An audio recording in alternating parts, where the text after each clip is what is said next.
So today we're going to be talking about the Newark Rebellion, which is my personal favorite part of Newark history.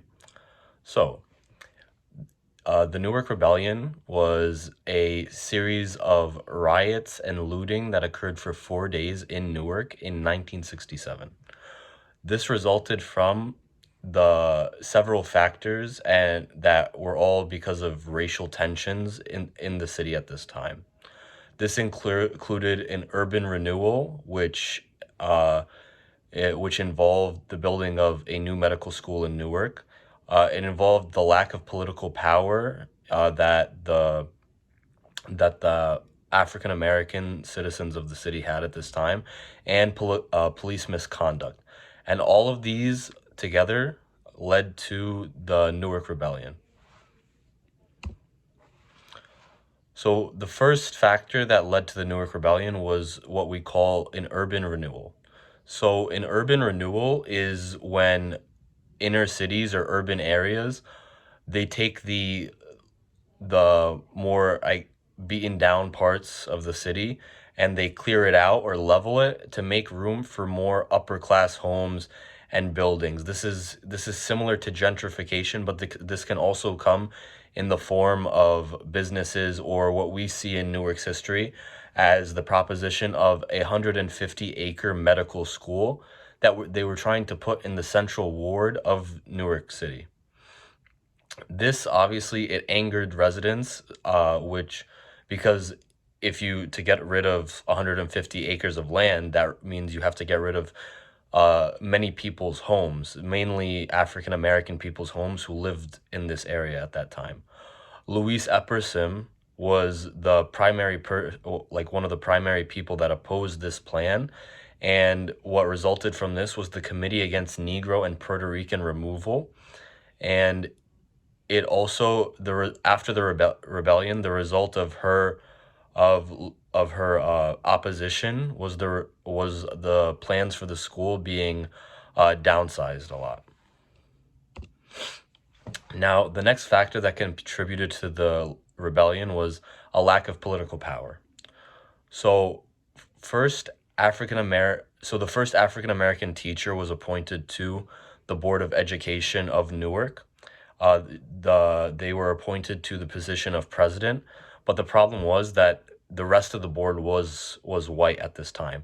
Now, the reason that's a big problem is because more than half of the city was African American, so that the Board of Ed didn't really represent the city well.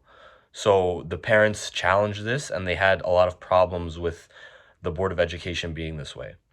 At one point, a secretarial position for the Board of Education opened up, and Mayor Adonisio appointed James Callahan over Wilbur Parker.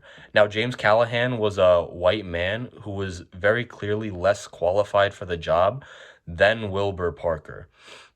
And this obviously angered many people because it wasn't right. And instead of trying to put the right person in this position, who would have been Wilbur Parker, he instead decided to not appoint anyone and just stay with the current secretary at that time. So in other words, he kind of just brushed the matter under the rug, creating even higher tensions at this time that contributed to the Newark Rebellion. Now, the next factor is police misconduct. Now, police misconduct was basically the police acting in suspicious manners that led people to believe that the reason for these actions were racially influenced. Now, a couple examples of this were the suspicious deaths of Benjamin Parker, who randomly died while in police custody, like um, and also Bernard Rich, who randomly died in his jail cell. Another one is Lester Long, who was shot and killed by a police officer, and John Smith, who is said to be kind of like the final straw that spurred on the Newark Rebellion, was a black taxi driver who was shot and killed.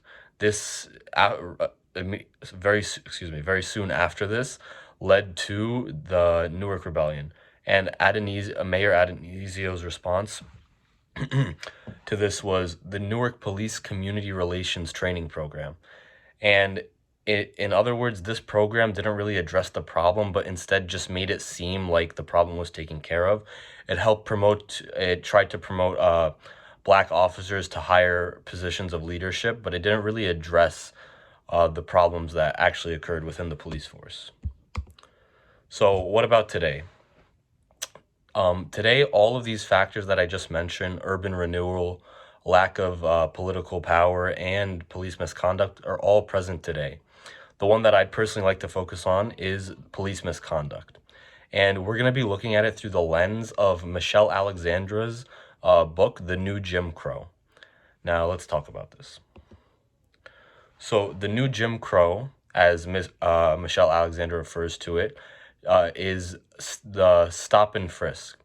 Now, stop and frisk is basically a law that says a police officer can search anyone on the street as long as they either have a warrant or show signs of having done criminal activity. And later, after Terry versus Ohio, this part was added to the law that if it seems like the suspect is doing unusual conduct, the police officer also has a right to search and to stop and frisk for quote unquote the safety of themselves and those in the area. Now, Jim Crow itself were segregation laws that existed in the past that said how black people need to act towards white people, or how or where black people were allowed to be and white people were allowed to be. Like there used to be only colored water fountains, for example.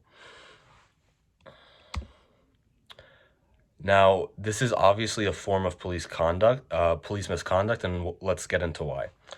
So, stop and frisk not by default, but it involved implicit racism. Now, what do I mean by that? A police officer, if they're looking at someone and they're trying to decide whether this person's suspicious or not, the first thing they're going to see is the person themselves. Now, we know from past history and even current stories we hear and statistics, there's a subconscious racism within how police would exercise this. For example, the part of the law that says that they look like they show signs of having done criminal activity. So in other words, they're looking for someone that looks like a criminal. So who looks like a criminal in your typical police officer's head? To them, what's most likely going to come up is going to be a black man, because they're going to base it off statistics and also just their own experience of who they see commit the most crimes. Okay? This shows misconduct because race shouldn't play a role into who's able to be searched and not. But obviously, subconsciously, this is going to play a role into a police officer's decision. So for that reason, I see it as police misconduct. This quote-unquote new Jim Crow that Michelle Alexandra points out as police misconduct. So in conclusion, the tensions that spurred on the Newark Rebellion of 1967 are things that are still present today. Police misconduct specifically is present today in many forms, one of which is the new Jim Crow, that's written about by Michelle Alexandra.